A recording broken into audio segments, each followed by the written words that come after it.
in the job and have knowledge, some knowledge about leadership and organizational development.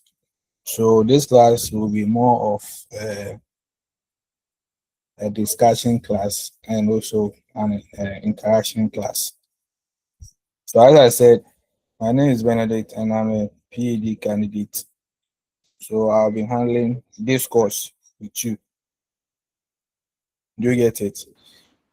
Yes, And sir. I like asking questions, man. So I always want to hear the view of my students to see. And in my class, there are no wrong answers.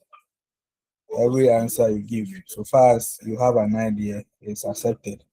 You will just have to modify it and come out with the correct one. I hope you are clear. Yes, sir. Mhm. So I'm sharing my slides, my screen coming.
I believe you can see my screen. Yes, sir. Okay. Yes, sir. So as I said earlier, and for us to start, I like each and everyone to introduce his or herself so that we know the people online. Or you don't, we'll do it after the class has ended. And so, as I said, I'll be taking you through leadership and organizational behavior. So, one thing is that businesses uh, try to develop in time and also try to develop as a result of certain difficulties. You know, if you start a business, you know, get everything smoothly. The reason being is that businesses do not work in a vacuum or do not operate in a vacuum. So even though you try to achieve whatever target that you want to achieve in time, you may face certain challenges.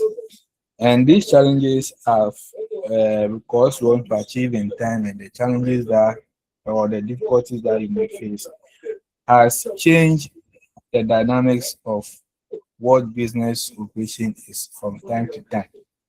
So, what am I saying? Let's say, for instance, previously we had some businesses who were dealing in typewriter and stuff, and as uh, time uh, as we move from one time to the other, we realize that now then time that typewriter is not even seen again because of the complexities and how the preference of these customers changes. Do you get it? and because every business want to satisfy their customers. So for that reason, there is a need to also change how these organizations do their things. Because of that, anytime that firms are face any complex situation, the managing such a complex situation becomes difficult.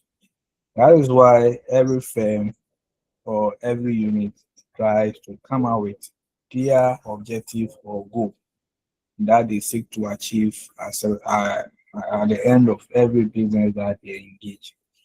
But to make sure these goals are being achieved, you need someone who is going to lead them, who is going to coordinate the efforts of these personnel and make sure that those efforts are channeled toward the achievement of the goal. And who is that person? A leader. A leader.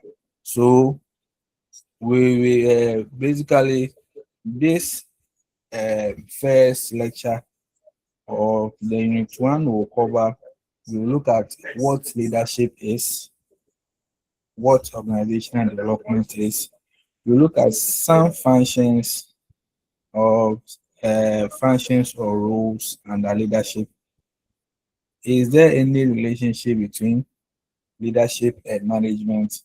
And also, is there any difference between leadership and management?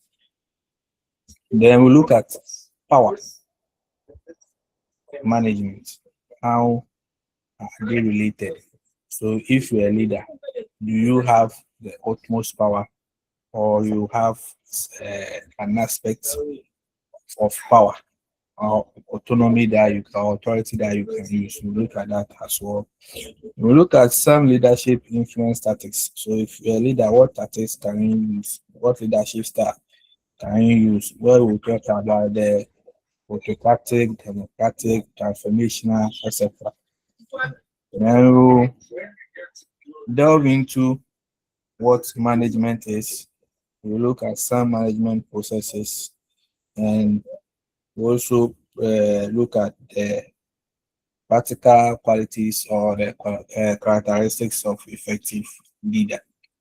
So that will be our focus for today's lecture. Any question?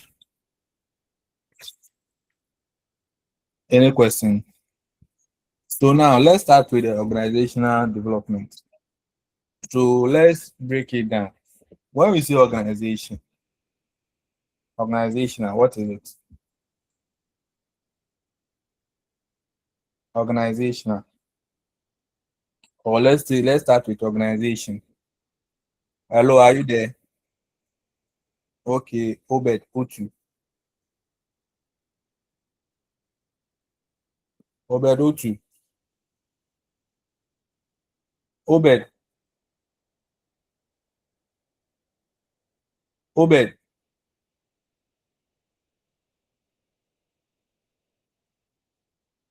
Organization.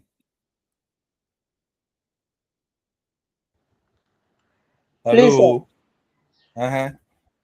What is Hello. organization? Yeah, I Can want you to hear me, try. sir? Okay, Obed. Obed, you can talk. So I'm saying it could be a firm, organization. Another word for it, a firm. Another word is FM. Okay, Yes, that's sir. bad idea. Who else? An organization is an institution where two or more people come together to pursue an objective that they want to achieve. Okay, you've also added another thing. Who else?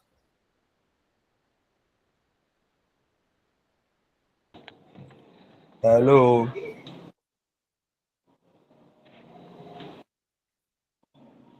Okay, Linda. Sir, Yes, Mm-hmm. sir. Okay, so to add to what the last person said, so Mm-hmm. the people work towards a common goal. Okay. I So was all adding that to the you last. said, yeah, I get it. So all that you said about organization is true. So organization basically tries to talk about a situation where two or more people come together, try to pursue common goal, and work towards the achievement of that goal. You get it? So it can be in your various workplaces. So you realize that your various workplaces, when a task is being given to you, eh, you have a common goal that you want to achieve. Even let's say for instance, anytime that you are about to have a presentation and you meet as a group, you work together. You work together to achieve common goal. You move in the same direction. Do you get it? That's why at times if one or two persons does not understand where the direction the group is going to, then we have to wait for everybody to be on the same page before we move to the next level. Exactly. So that's an organization. Okay, so where two or more people come together, have a common goal, and work together to achieve that goal. Do you get it? So what then is development? Development.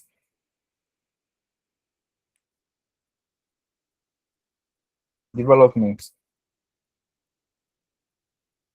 Hello. Yes, sir. Development. Yeah, development is how the individual grow in the organization. Okay. Any other?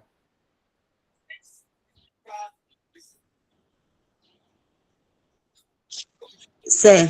Any other? Yes. Yes, sir. Sir, development is where the people, the individuals in the organization work towards the growth of the organization. Okay. Any other? So, development is, I think, growth or a positive change. Growth or a change positively. Okay, growth or a change positively. So let's take for instance, uh, when you are working in a particular organization and you decided to seek for study leave to study a particular course. How will you see that one?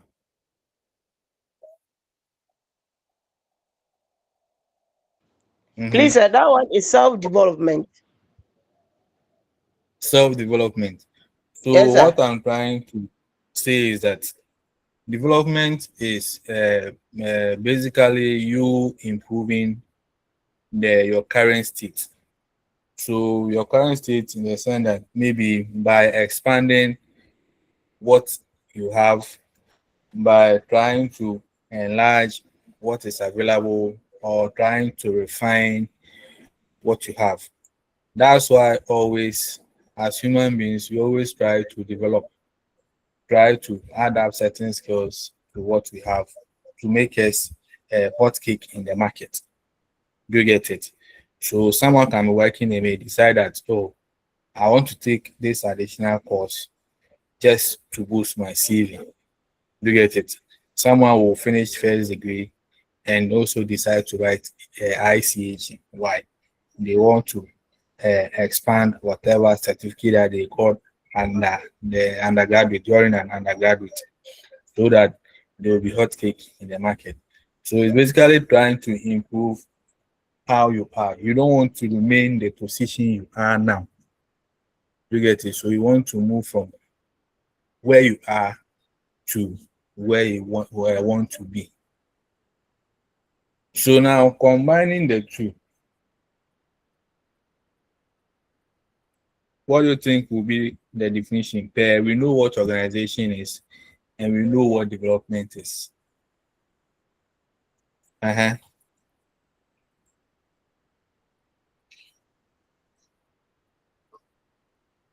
Hello, I want your idea.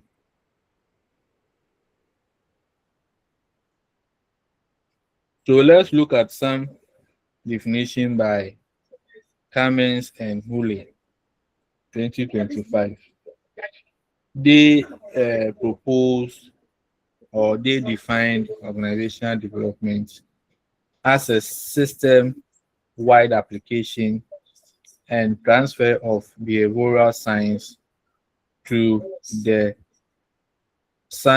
behavioral science knowledge to the plan development, improvement, and reinforcement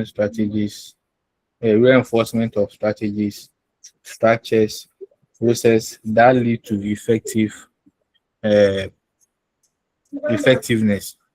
So you realize that the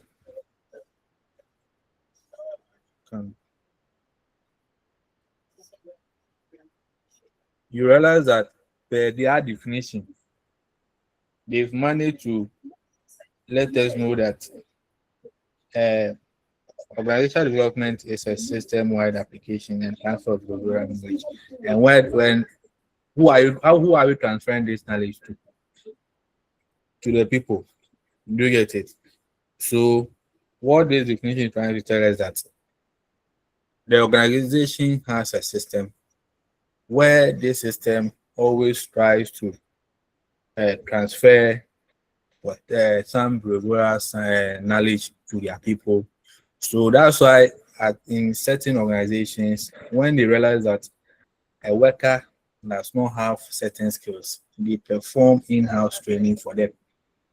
Do you get it? So, like, let's say you've been employed newly in an organization, they'll give you some orientation, try and tell you certain things you should know, give you some training so that you'll be able to match up to the employees already in the organization. Do you get it? So it is a system, and this system tries to transfer some behavioral characteristics or knowledge from one person to the other. And the main purpose of doing that is that in order to achieve our target, in order to be effective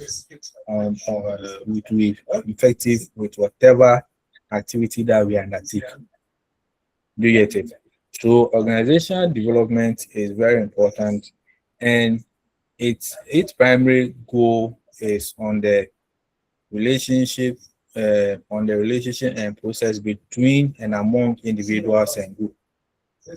So the more you work together with one or two people, you realize that you build some kind of relationship, and there's a clear understanding with respect to how we should do our things and how we shouldn't do our things. Do you get it? And this bond that these people form tries to influence either the individual or the group in order to achieve their target or have impact on the organization as a system. Do you get it? So the organization here that is being defined is related to the physical establishment that we see. Do you get it? And every individual will always want to develop. When it comes to UCC, for instance, we have a lot of people working for the university. We have those who are under TU and staff. Some are even security and staff. But yes, so they apply and try to further their education because they don't want to be in the same state. They want to be in a position where they can occupy certain positions in the future. So they try to upgrade themselves, and that is what we call the development. So some organizations also have this thing for their employees, and they also try to help their employees or support their employees to develop. Any question? Any question? And these Well understood.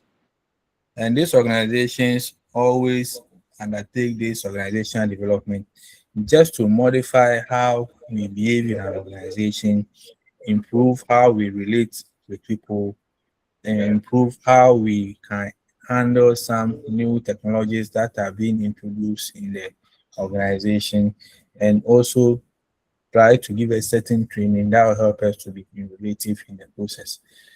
So you realize that as a good organization, you always have to think about your employees. And if you develop your employees, you rather use whatever knowledge that they have from your training or your transfer to help you, your organization as well, in order for them or for your organization to meet their target. But if you sit unconcerned, they wouldn't have the needed skills to even help you.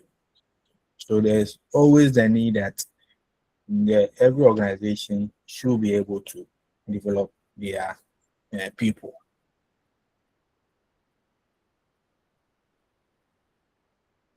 So now we know what organizational development is. What then is leadership? What then is leadership? Leadership. So Okay. leadership, okay, I'm listening. Leadership is influencing or directing a group of people to achieve a common goal. Okay. Edith. Yes, sir. Mhm. Leadership is a way of directing, controlling, influencing others to accomplish an objectives. Okay. Any other?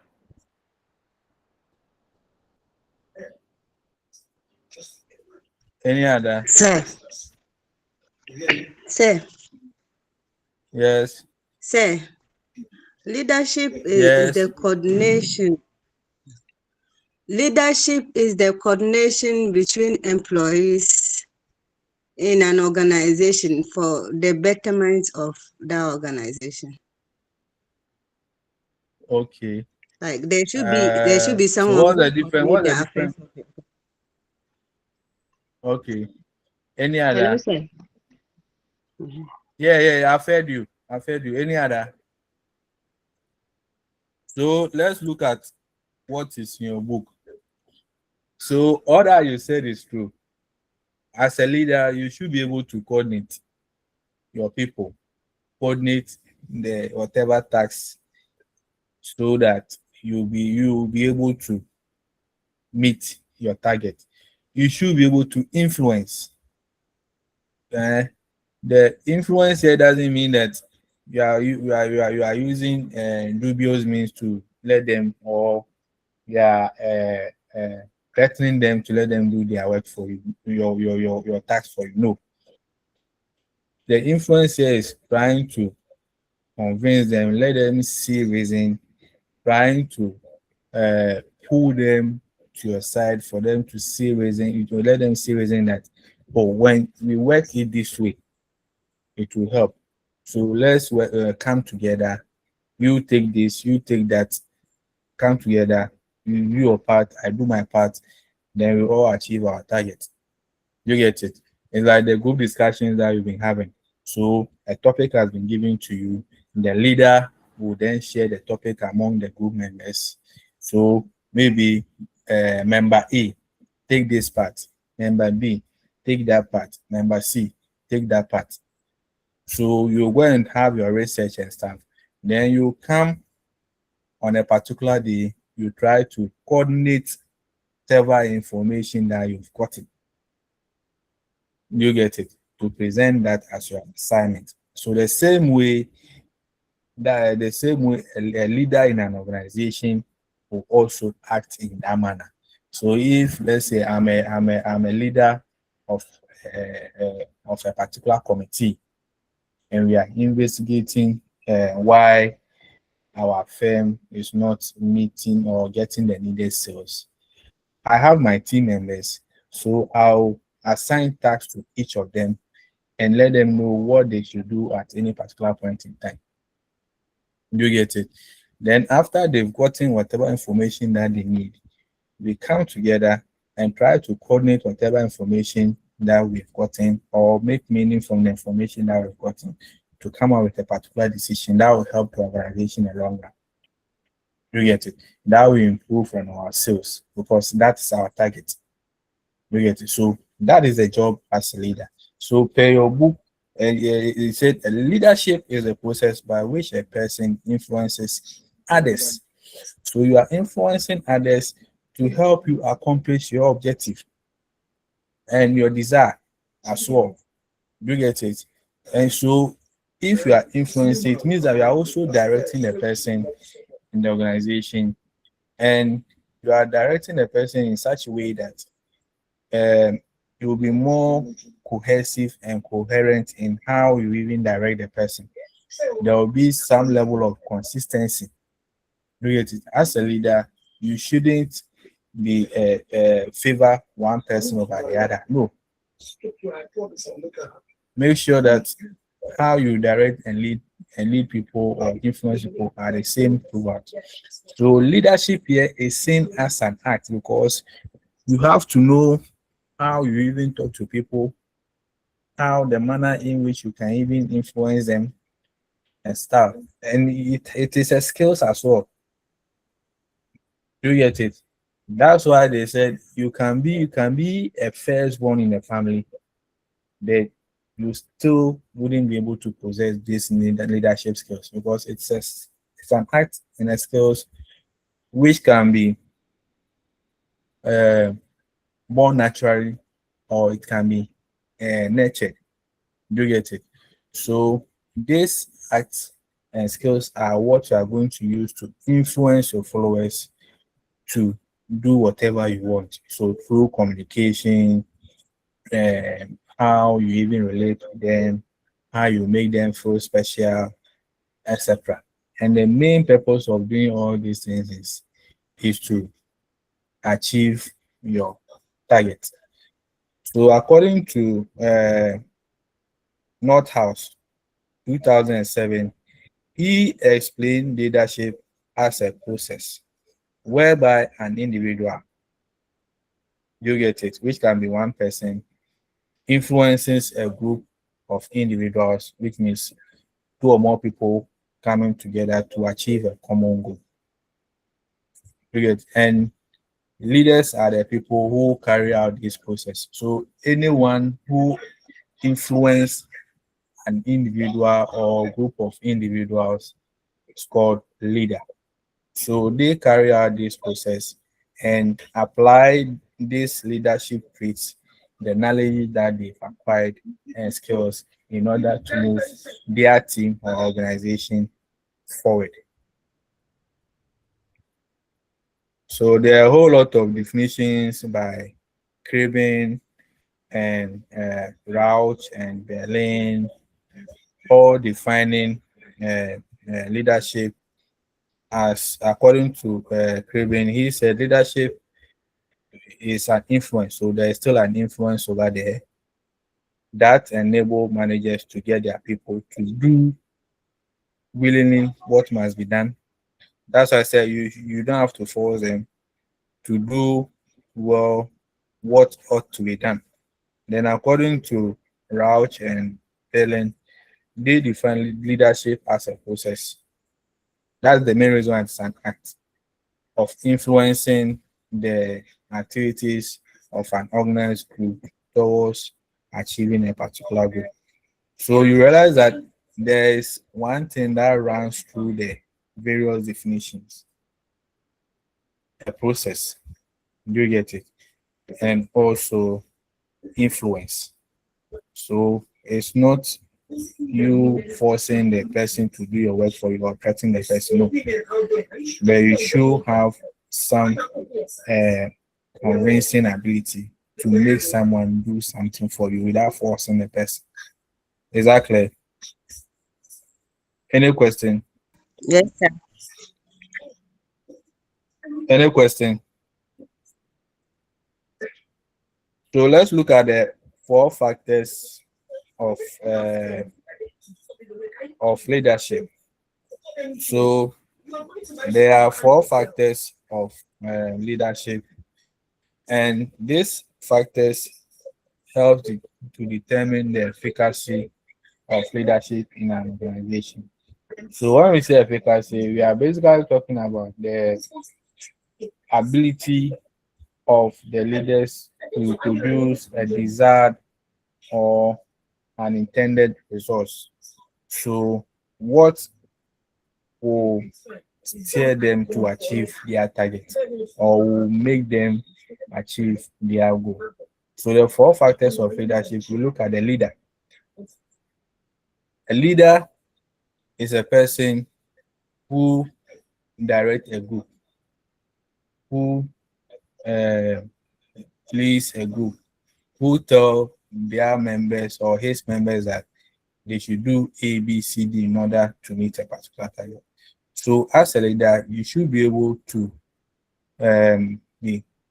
have the needed understanding in whatever task that has been given to you, and you should be honest as well. So a leader must have an honest understanding of who he is, because that's the only way you'll be able to put yourself in your followers' shoes and try to also understand them. What he knows, you should have knowledge about whatever uh, task that has been given to you, and you should also possess some ability that will help you to execute that task. You get it? So, uh, leader should also be someone who determines where the group goes and where the group shouldn't go. So your target is, or your motive is, let's achieve our target. So that is your goal.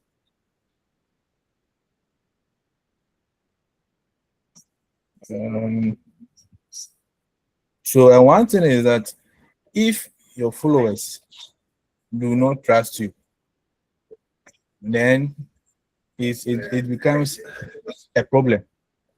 If they lack confidence in you, it becomes a problem because they will not be motivated to work for you. Let's take, for instance, a football team, and the players do not trust the coach. They always question the coach tactics, the coach methods. You realize that on the field of play, you see the players playing, but they are not playing with the passion that the coach wants them to play. So to be a successful leader or a successful leader, you should be able to convince your followers to move in the same direction. You get it? uh To move in the same direction with you. That's the only way you can be successful. You get it? So for you to be a leader, you should have this convincing ability. So that's the first factor. Then we have the followers. So the followers, they are different people that require a different style of leadership. So depending on the people that you are working with or people that are following you as a leader, will determine the kind of leadership style you use on them. You get it? So you can use similar styles on what all the followers that you may have in your team. No. So you look at what they bring on board and how they even go about doing their things before you be able to implement a particular style that will help you. We have some followers, they always want leadership that are leaders that are autocratic. So when you are able to find out is what your followers want, you'll be able to give them the exact leadership style that they need. And we have some, they don't want to be they want to work in a freely environment. They don't want any pressure. They don't want to be told what to do and stuff. When you have such followers, you know the kind of leadership style you use from them. Then another factor you have to also look out is the communication, what you are communicating to them. And the communication are normally in a two-way. So whether it is a verbal mode of communication or non-verbal mode of communication, you need to know how to communicate with your people, what to say at any particular point in time. to make them do whatever task that you want. Do not disrespect your followers because you need their assistance or their support to meet your target. Then another factor is the situation. Every situation comes with different leadership style or different leadership approach. And situations are not always the same. We have situations where an autocratic leadership may be needed, and situations where a transformation leadership may be needed, and situations where a laissez-faire leadership method or means may be used. Do you get it? So what you do in one situation will not always work in another situation. So the situation here is looking at the circumstances or the environment in which you are leading your people. Do you get it? We have some situations the autocratic leadership may go, but that doesn't mean if you are also found in a different situation, you have to still use the autocratic. No, that's why you need to study those who are following you to adapt a particular strategy. So, if you want to be a successful leader, these are the factors you have to look out for. How you lead your people, who are your followers, how you even communicate with them, and also monitor the situations in which the people that you are working with are found in. Any question? Any question?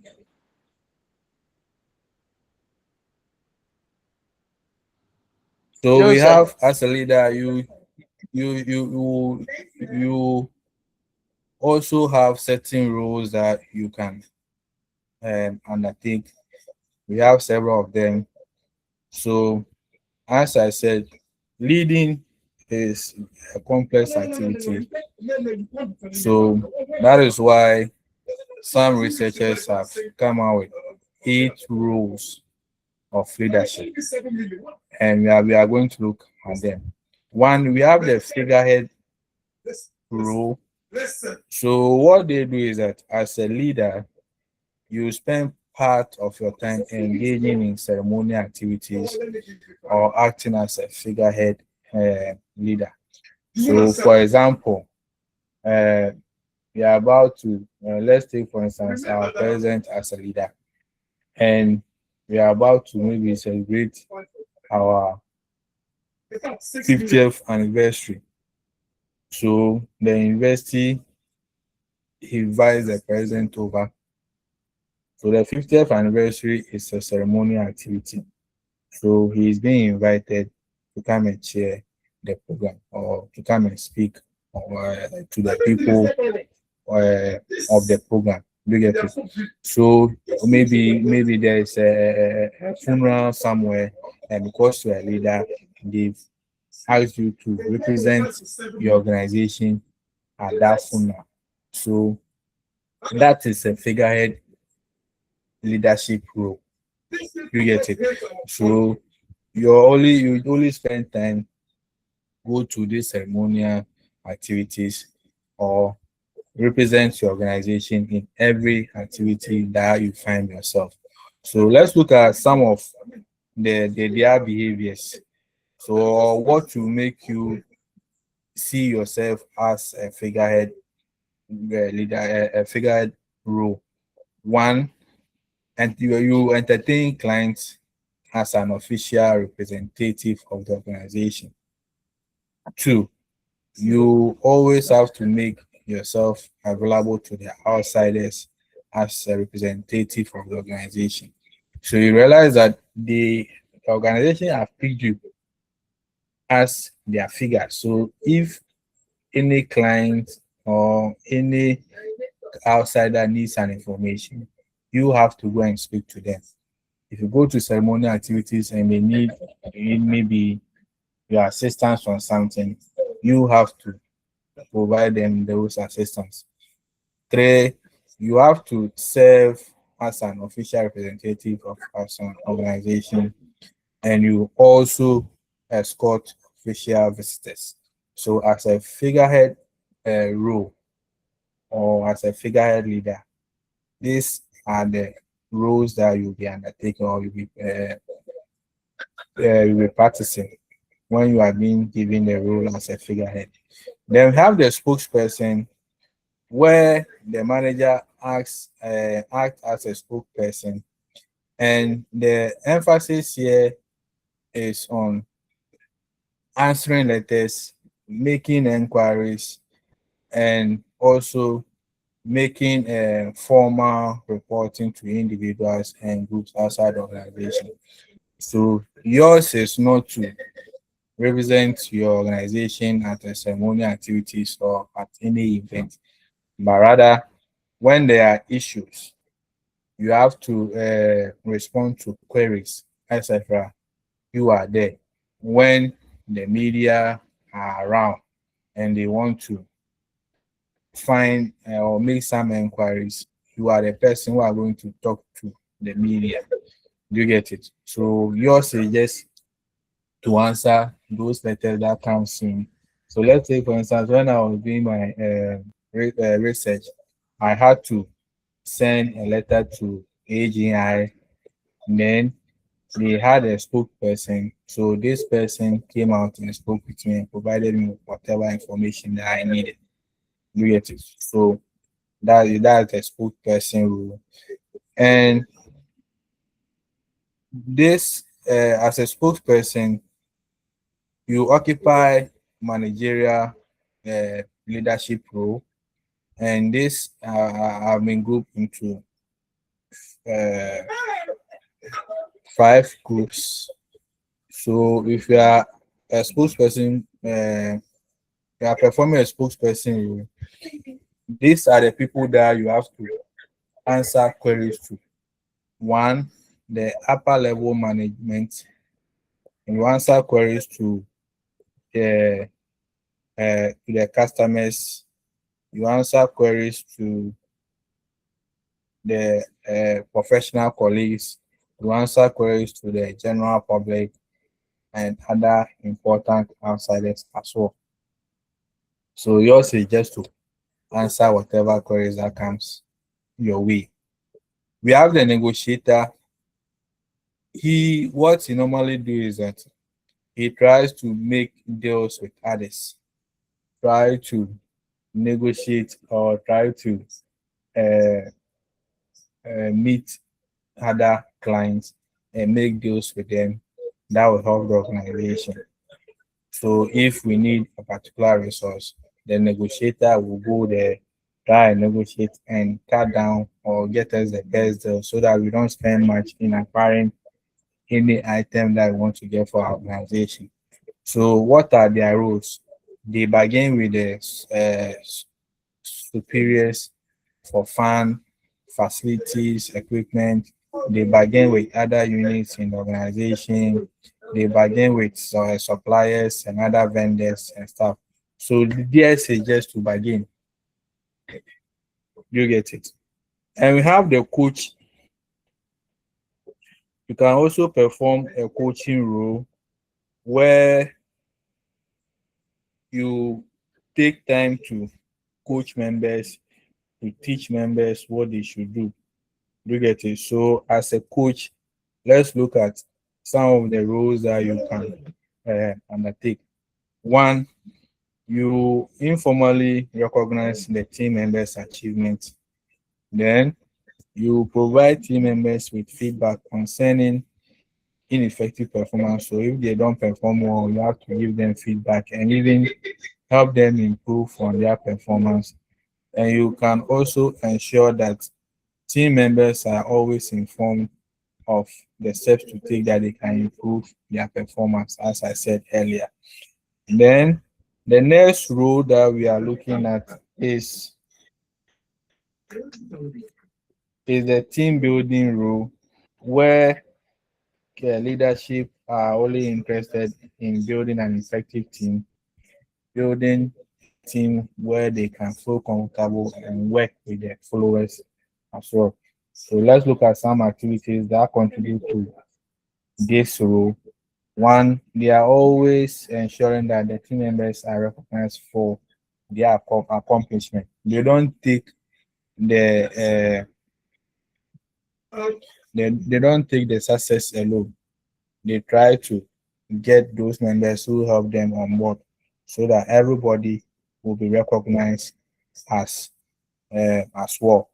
Then they also initiate activities that contribute to group morals, etc. So they can organize sporting activities, etc., where there will be this understanding and a good relationship environment so that everybody will feel comfortable.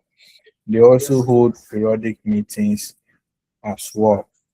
Then we also have a team player role where the leader plays as a team player, direct the affairs of what the team has to do, display appropriate personal conduct, also cooperating with other units in the organization, and also displaying loyalty to supervisors by supporting their plans and decisions fully.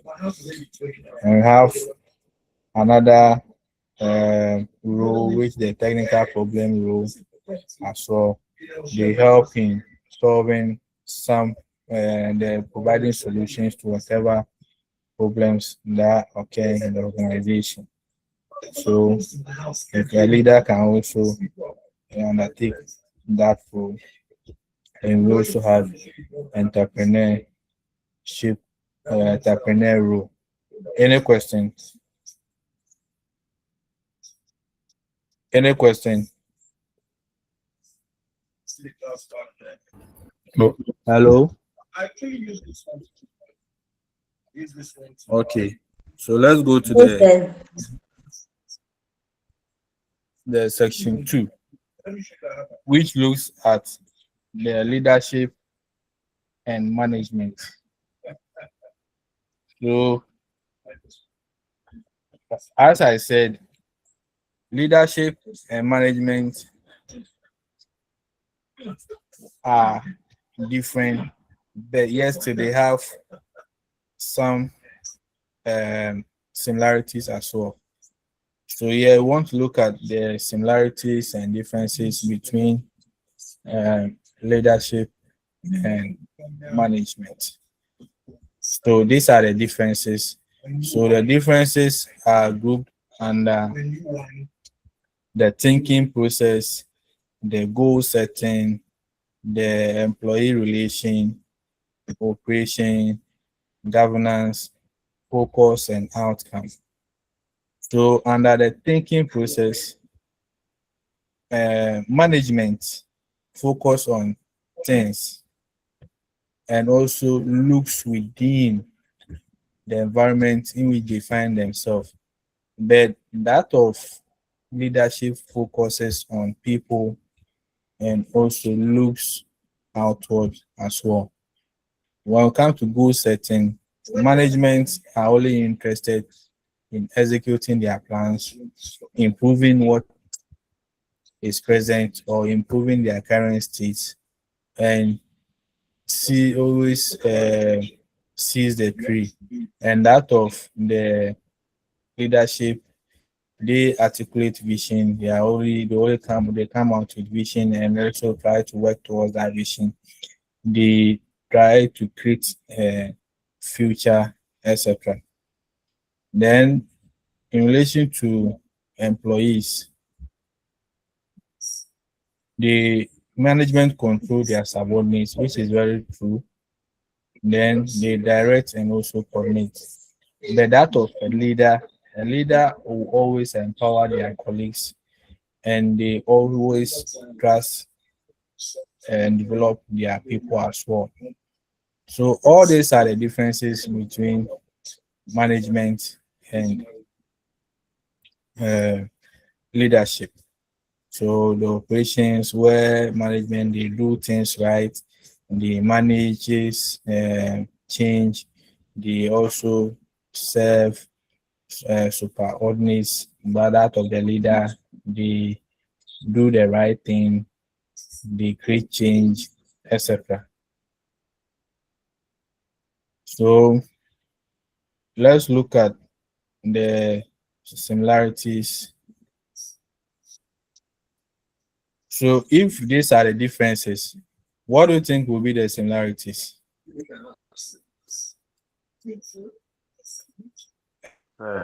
Hello. Both are problem What do you think will be the similarities?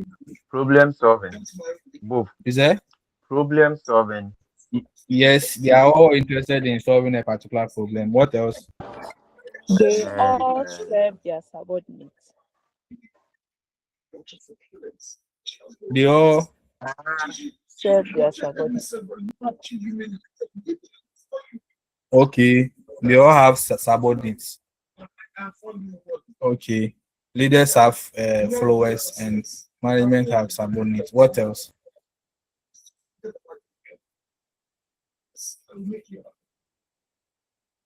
They all have goals, missions, and vision. okay. True or false? True and decision making. True or false? True. And they are all directed towards achieving the goal, mission, and vision. And they work together to achieve that. Yes, sir. And they all also allocate resources as well. As a management allocate resources to their subordinates. Leaders also allocate resources to their subordinates. True or false? True. True.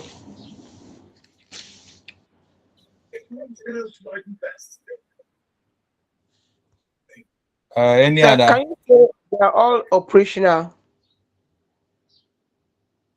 They are all what? They are all operational. You said they Operation. are all what? They are all operational. Operational Operational. how? Sorry? How? Because operational, they does the right thing. They make sure that things goes on well. They achieve their objectives.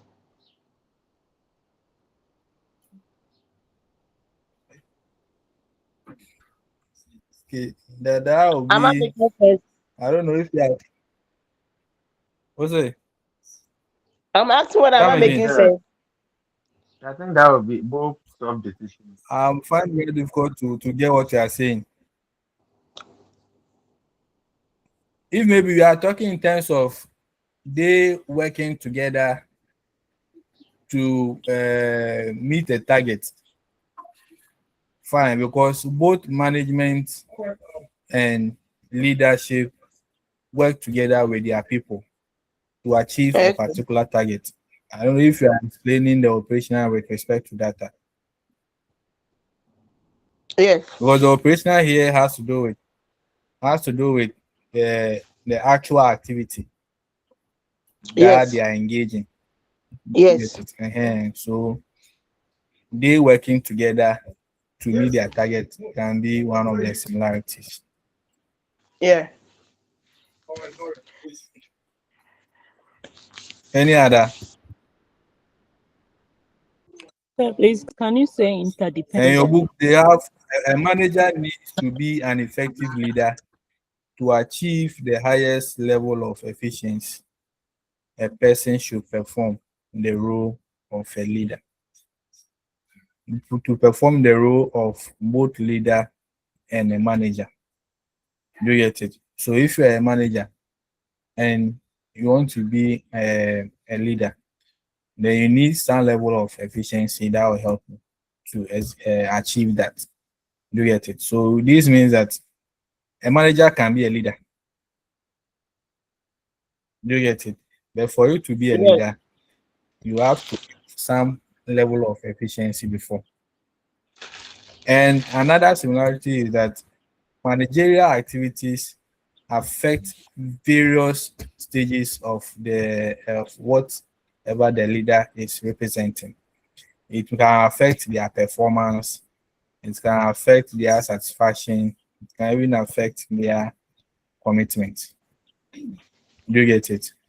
So always these managerial activities have what we call the explanatory power, and this should be included in all the addictive model of leadership. So we can include these managerial activities into these leadership models, or we can practice it as a leader. You get it? That's why in under management, managers lead, they direct, they organize, they plan. So as a leader, you can also, a leader should also be able to lead, organize, direct, plan, etc. Exactly. Yes, Any sir. question? Any question? So let's go to power and leadership. Leadership do not exist without power. So if you're a leader, you have power. Do you get it? So uh, power is when we talk of power, we are talking about the force of influence and authority. You have the ability to influence, tell people what they should do. You have the authority to also tell them what they should do. And because of that power, your followers will respect you and do as you tell them. So, what then is power? According to John Cotter, 1985, he defined power as the ability to influence others to get things done. While authority, so he decided to differentiate between power and authority. So he said power is the ability to influence people to get things done. But that of the authority is just a formal right given to you because you are occupying a particular position. So let's take for instance, if I'm an HOD for a particular department, because of that position that I'm occupying, whatever I ask someone to do is an authority inferred by me or given to me as a result of the position that I'm occupying. But when we come to power, we are only interested in, though you might not be occupying a particular position, but you have the ability to tell people what they should do. Do you get it? And that is what every leader should possess. And the reason being is that problems always arises when power is being imposed without backing it with authority. That is why both the power and authority always work together. You get it? So if you have the authority and you ask someone to do something, that person cannot oppose whatever task that is given to him or her. You get it? Uh-huh.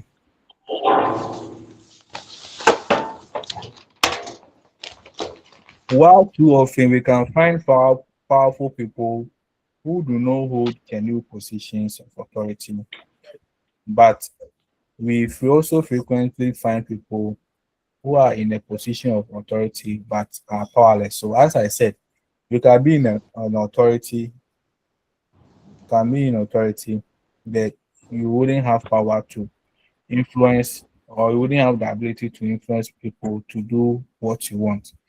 Over the answers are So I want to ask a question.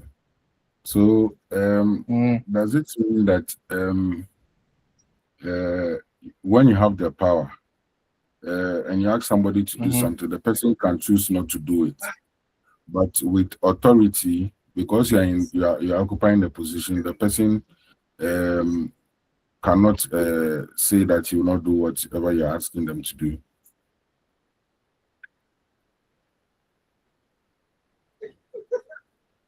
With I don't know if I get you right.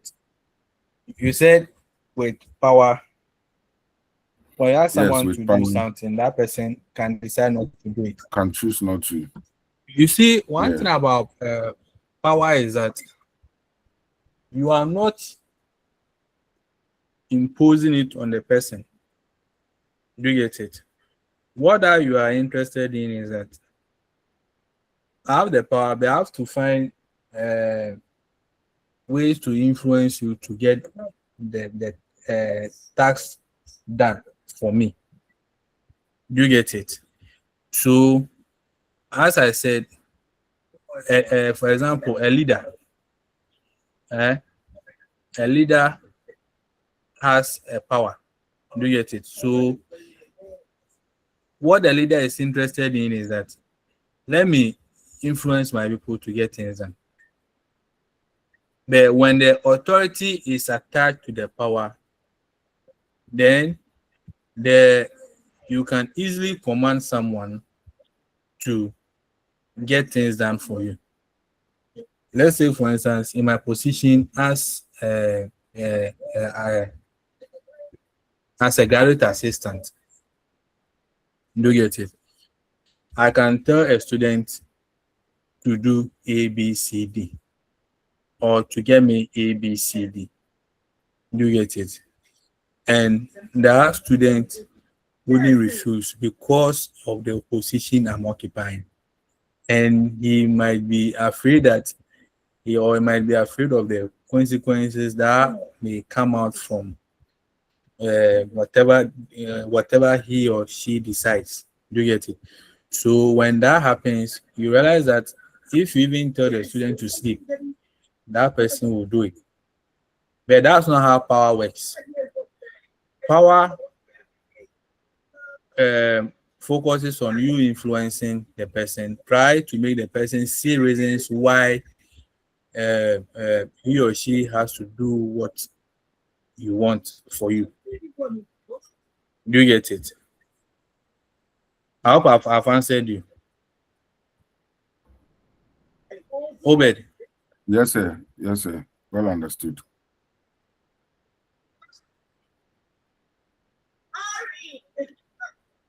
So we have types of leadership power where we have the legitimate power, which comes as a result of the authority that you are occupying. So as I said, as a lecturer, I have a particular power because of where I find myself or the position I find myself. As an HOD also has a particular power as a result of where he or she finds himself. So the legitimate here is a source of power that comes from the belief that the leader has the authority to make the demands and can expect compliance from others. Do you get it? So what happens here is that leadership always hold official positions or occupy specific positions or hold specific job titles that helps them to have access to this power to command people to do what they should want. So it is more of a formal responsibility where leaders always create this vision for the organization. They set forth key organization values and process in support of this vision and values. You get it? So it is legitimate, meaning it is officially given to you or officially agree that you occupy this position and take charge. And because you're occupying that position, that is why you have some level of power and you can tell those under you to do A, B, C, D for you. So when do we use this legitimate power? When you need someone to do something for you quickly, and you don't have time to explain yourself, which normally happens.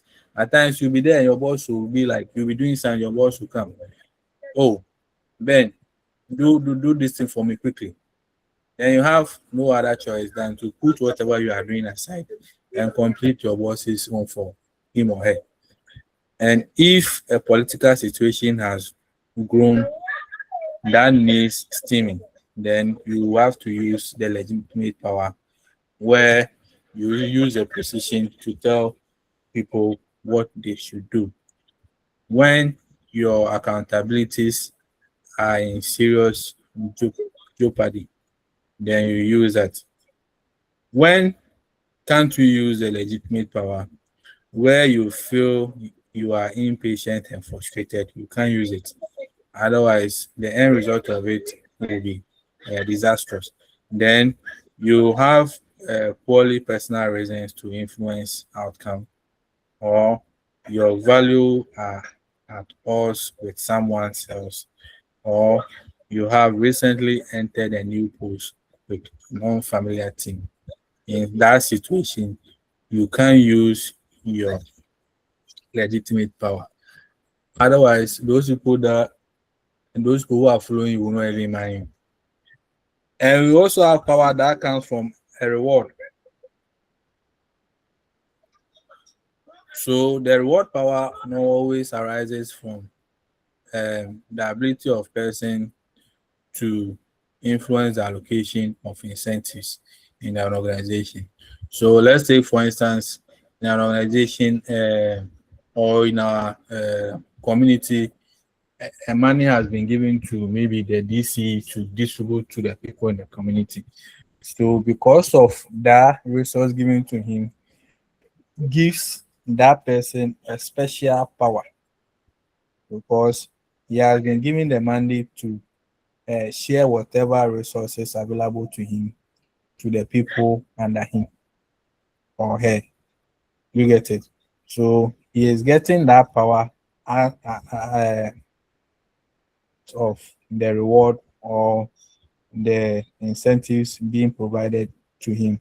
So it can include maybe the salary increment, positive appraisal, promotions, etc. And you realize that when such people find themselves in that position, they exert this power on their followers because when they ask you to do something and you decide not to do, what they are supposed to give to you, they decide not to give to you because you didn't obey them. So that power comes as a result of what they are having or what they are holding. So when they tell you to do A, you do it for them. When they tell you to do this task, you do it for them. Because you have the feeling that when you fail to do it, they'll mafia you or they'll not let you have what you really deserve from whatever deal you have with them. So that is the reward power. So the reward power, if used well, will motivate employees, but if it is applied through favoritism, it can cause a whole lot of problem and also diminish output, which is very true.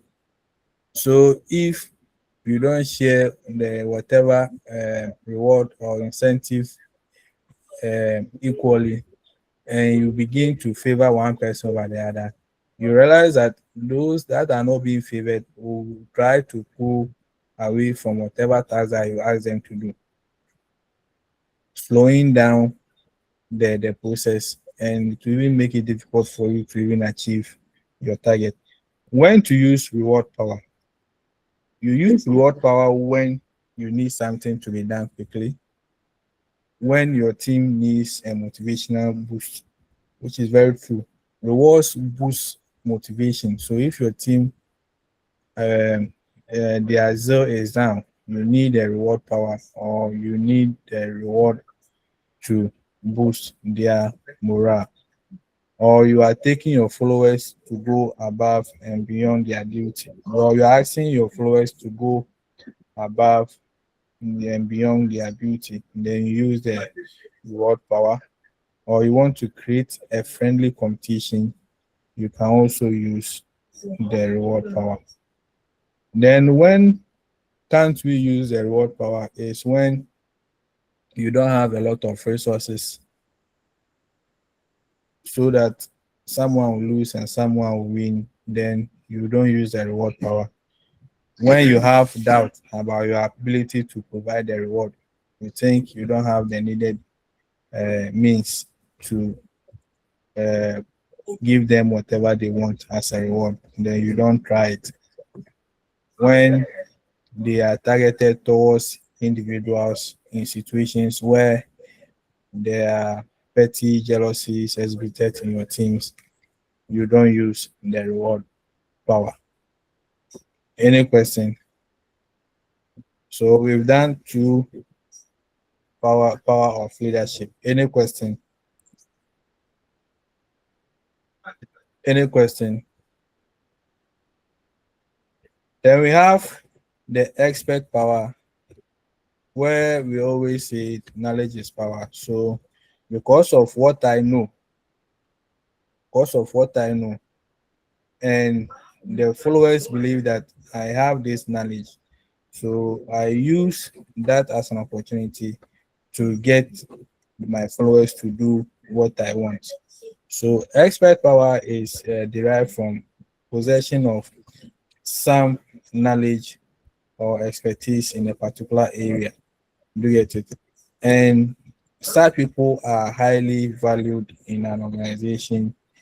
And the reason why they are valued is that they are able to provide the needed skills to help solve a problem. So because of that ability that they have, whatever they ask their followers to do, their followers will just obey and do what they want. So people who have this expert power also perform some critical tasks, and they are they are not easy to lay off because they are very important to the organization, and their efforts are being are being uh, are being needed within the organization. So their opinion, their ideas, their decision, and the of people with expert power are highly regarded in the organization. So because of what they know and the vast skills that they have, whatever they tell their followers to do, their followers will do it. So you can get power through being an expert as well. When we use expert power, when you have a genuine expertise in a subject, you get it. Even in our various classes, when we see someone who is good in a particular subject area, and we always go to that person for help and stuff. You see, right? You see that they have a certain power, and when they ask us to even do something for them, they will do it. Especially if those people closer to him are ladies. Immediately, such a person picks a call. Oh, I'm hungry and I need you to prepare this for me. Because of that power, you see the lady doing it. Prepare the food and go and give it to him. Do you get it? So if you are good in a particular subject area, it gives you a particular power on your people as well. Or you have access to resources within your control. You get it? Then you can use the expert power. And you don't use the expert power when you are unsure of your competence in the subject. And so you realize that they are guy because whatever they want, they get. If you don't give me the next time you come to me, I will not teach you. So because you are teaching you and imparting some knowledge in you, you don't have any option than to provide me whatever I want. Then we also have power from references, where it is derived from some interpersonal relationship that you've had with one or two persons. So the reference power is derived from, as I said, interpersonal relationship that a person cultivate with other in organization. So people possess these reference powers when others respect and like them. So you may be in an organization with someone and you realize that anything that this person will say, those around will do it for that person. And we also have another person, he can speak and speak and they'll not even listen. Why? Because of that reference power, because that person has been able to uh, position himself in such a way that those around in the organization respect him and value what he says. So they always respect what he has them to do.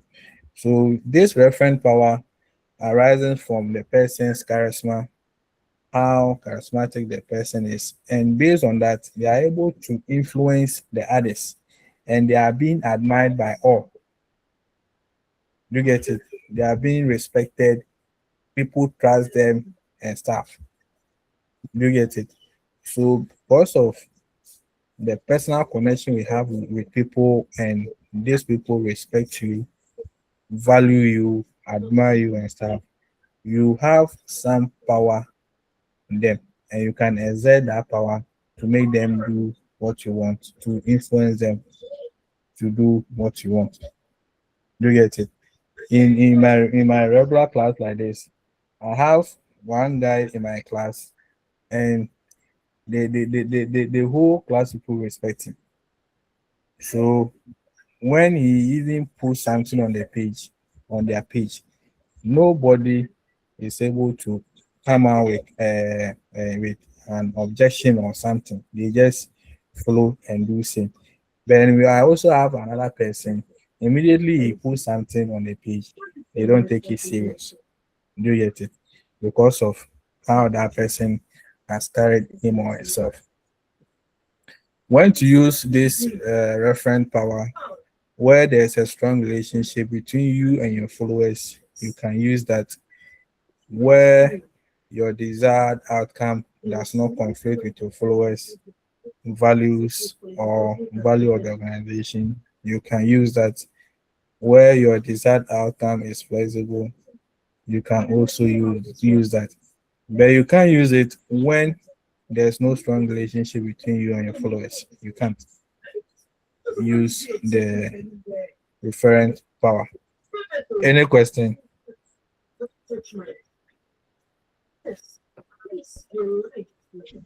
Any question?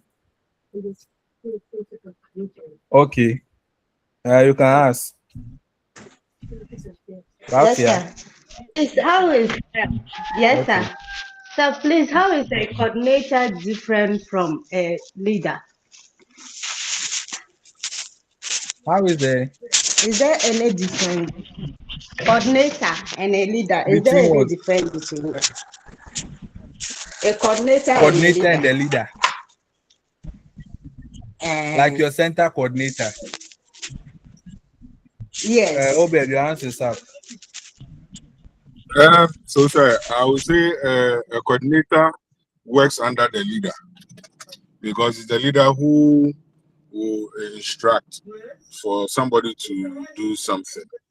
So a coordinator is beneath the leader. But aside that, a coordinator can also be a leader who, like we said, a leader influences. So I think that is a similarity or difference. Okay. Any other? Any other?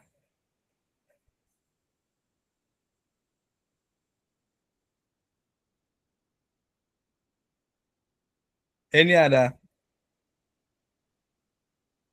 Okay. So as he said, coordinator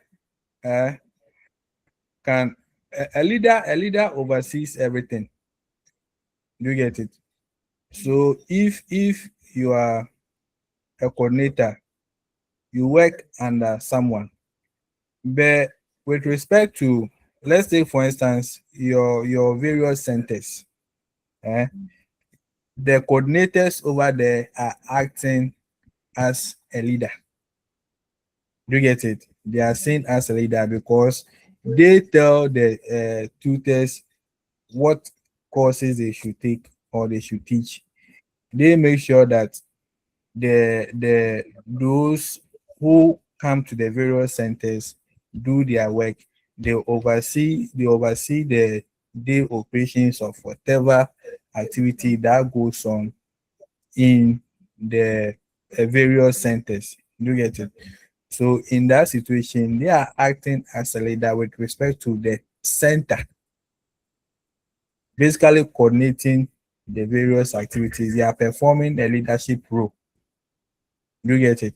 But these coordinators are also under another leader. Raphael, do you get what I'm saying? Yes, sir. Yes, sir. It's clear, Hello. sir. Thank you, sir. So Hello. if it is related to, Okay, sir. Thank yes, you. any other question?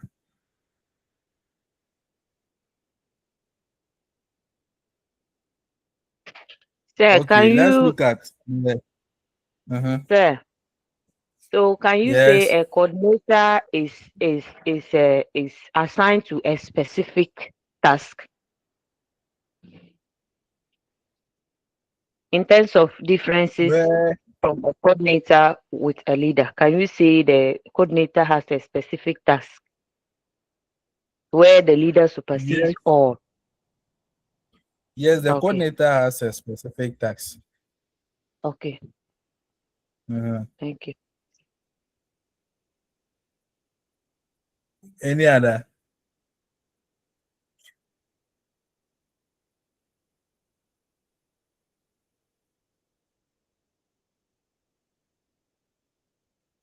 Any other? Okay.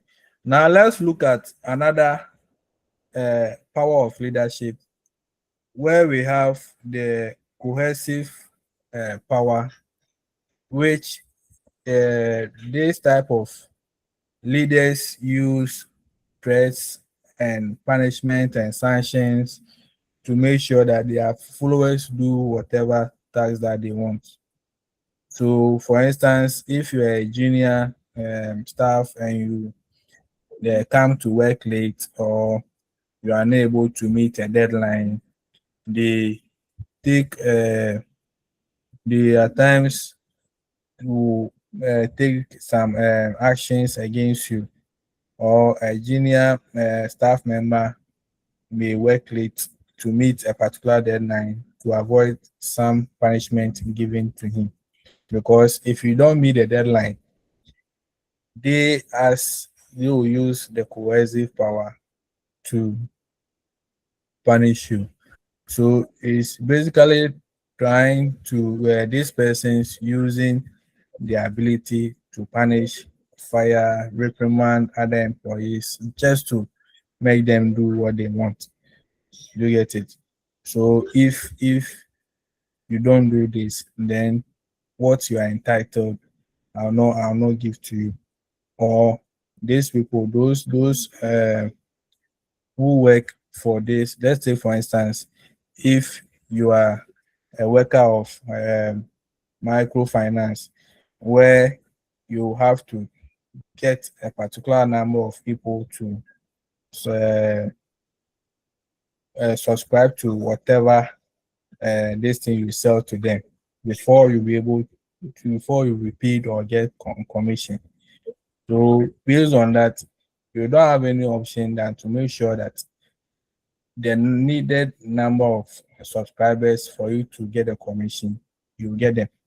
Because if you don't get that number, you will not get anything out of whatever business you do during the day. So they use dress and stuff to influence their people.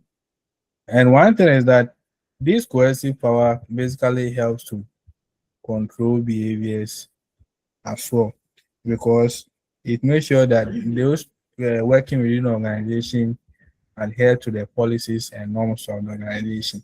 So if I ask you that before you be a full lecturer, or before you be a lecturer, you need to get A, B, C, D.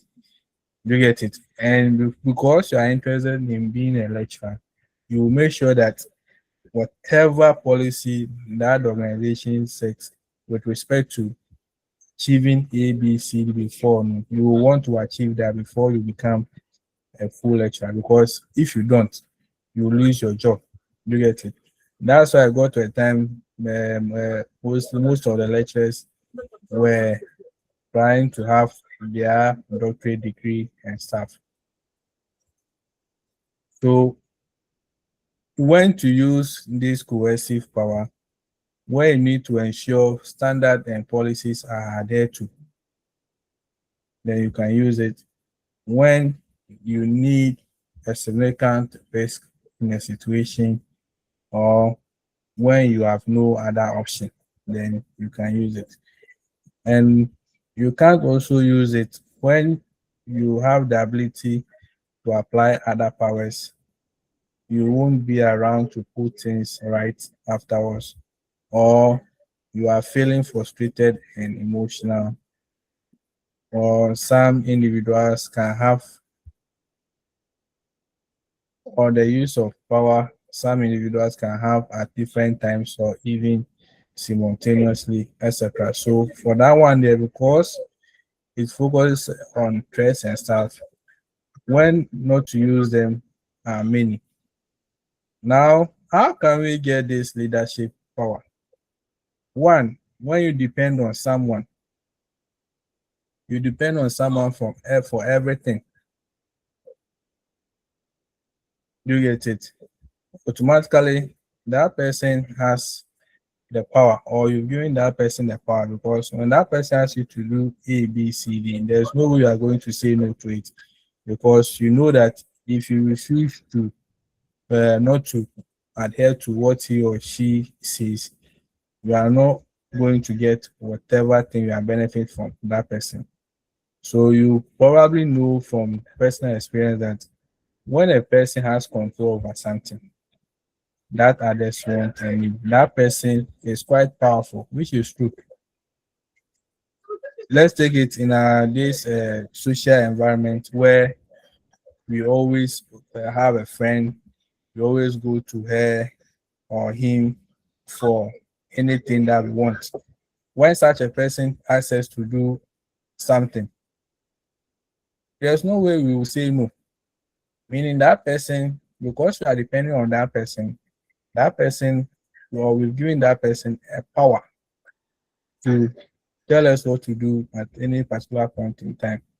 That is why people in organization or elsewhere try to gain power when others depend on them for information, for resources, for cooperation, etc. You get it? Like Ghana always depending on these people that we've been collecting loan from. You get it? It got a time they were saying All that right, man. if, from IMF, it got to a time they were saying that if we don't do what they want us to do, they will not give us the money. They can even ask us that we shouldn't employ people for maybe 2 years before they can give us the money, because we are dependent on them, and that gives them the power to tell us what to do at any particular point in time. Exactly. So the dependency can also, we can get power when we depend on one another. Then we also have when we have control over resources, because when you have control over resources, people will depend on you, and due to that, you'll be able to tell them what to do.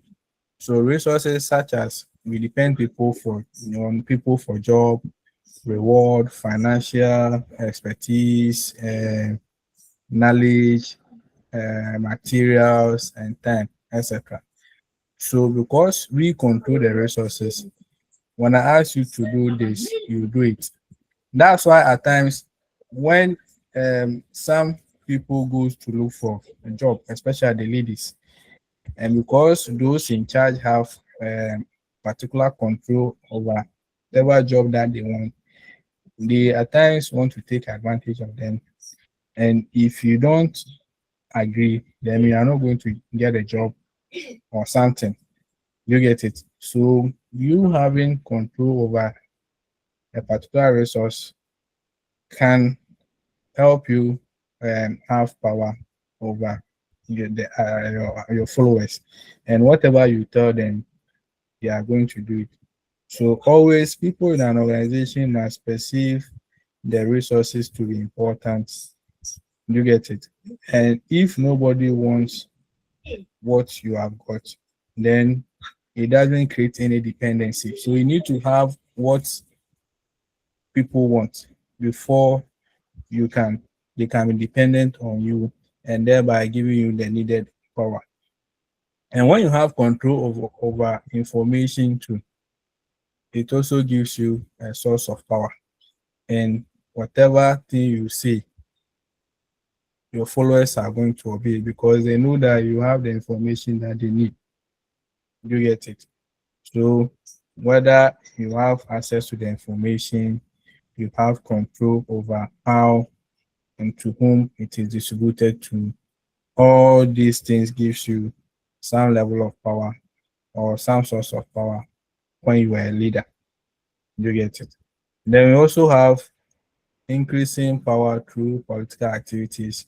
So this is how we can get power as a leader, or this is how power is being uh, uh, uh, imposed on us as a leader. Any question? Any Sir, question? And we have political. Yes. sir, please, can we relate that in the aspect of a husband and wife? The power thing, Okay. where the husband will also have.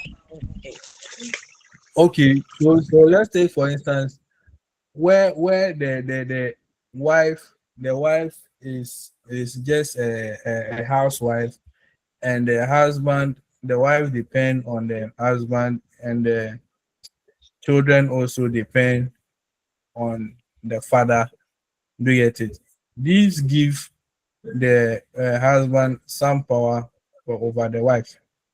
Do you get it? So if the husband tell the wife that sleep, the wife has no other option. If the husband tells the wife that I don't want you to do any job, I want you to be a housewife. Do you get it? The wife has no other option. So in that case, we can link that to the control of resources. Do you get it? Or I have a particular information I want to give to you, my wife, and my children. Then I use that power to tell you whatever I want you to do. Do you get it? So we can link it to husband and wife.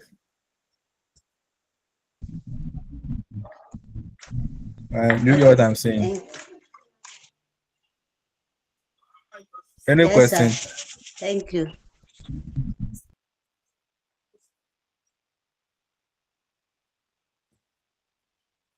Any question? I remember when I was with this thing, my mom would say that if I don't, if your mom asks you to go and buy something for her and you decide not to go, at times they will be like, if you don't go, I'll not give you food to eat. Do you get it? And that's what a cohesive power. So they are using threat to let you do what they want. And we have that of the legitimate power. We know that in the Bible said what the man is the head.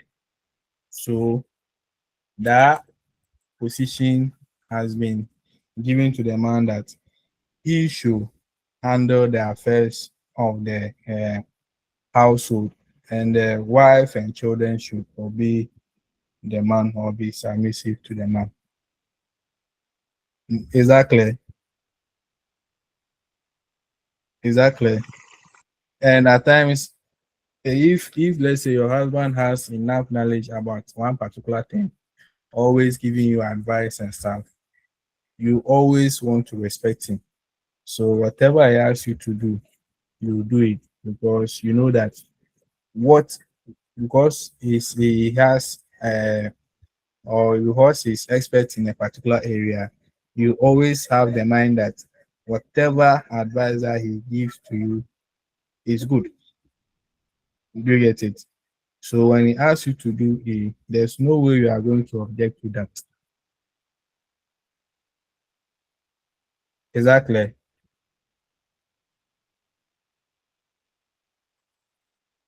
Any question? Any question?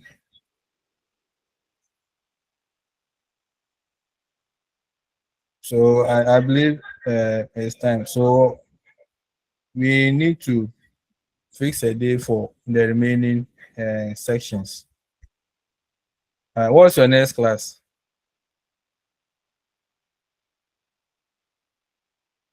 Hello.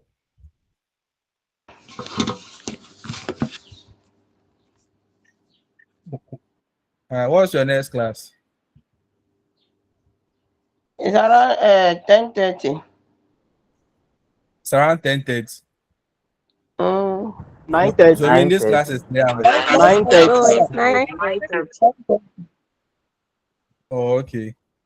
So if it is 9:30, now I'll if there are no questions, I'd like to end there. Then we'll fix a date so that we'll continue. Yes, sir. Okay.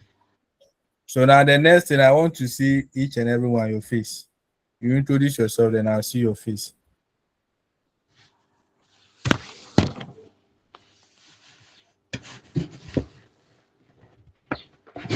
So who is starting? Ladies always start first. Ladies and gentlemen. So ladies first. Hello, sir. Yes. This is Rafia Alasan, Protect Center.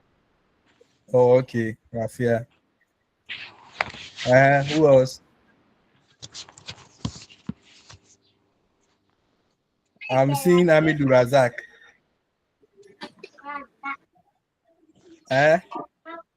Is that the name?